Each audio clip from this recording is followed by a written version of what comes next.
یفتح اللہ علی یدی، اللہ اس کے ہاتھ پہ فتح عطا فرما دے گا۔ تو علی مرتضیٰ رضی اللہ تعالی عنہ کے ہاتھ سے یہودیوں کا بہت بڑا دلیر، بہادر، مانا ہوا پہلوان مرحب نامی تھوڑی ہی دیر میں کٹ گیا، اور اس کے کئی ساتھی بھی ہلاک ہوئے۔ اللہ سبحانہ و تعالی نے فتح عطا فرما دی۔ تو یہ جملہ، یہ کلمہ، اگر اس سے علی رضی اللہ تعالی عنہ کی مشکل کشائی کا استدلال کیا جائے تو ایسے الفاظ ہی آپ صلی اللہ علیہ وسلم نے سیدنا خالد ابن ولید رضی اللہ تعالیٰ عنہ کے بارے میں بھی فرمائے تھے، جیسا کہ گزشتہ جمعۃ المبارک کے خطبہ میں نے تفصیلاً بات بیان کی۔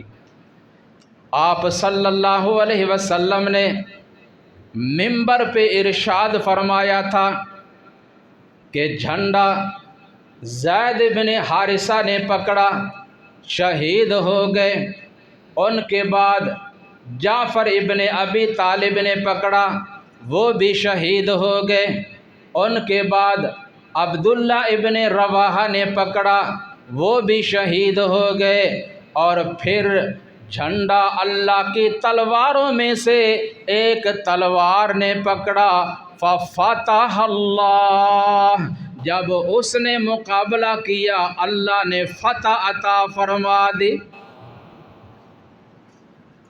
تو 2,00,000 کے مقابلہ میں 3,000 کے لشکر کو اللہ تعالیٰ نے غالب کیا اور دشمن کے شر سے ان کو بچایا۔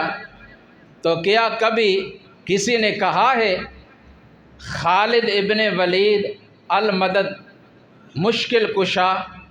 الفاظ تو وہی ہیں جو آپ صلی اللہ علیہ وسلم نے علی رضی اللہ تعالیٰ عنہ کے بارے میں فرمائے تھے، یفتح اللہ علی یدی، وہی الفاظ آپ نے خالد ابن ولید کے بارے میں فرمائے تھے۔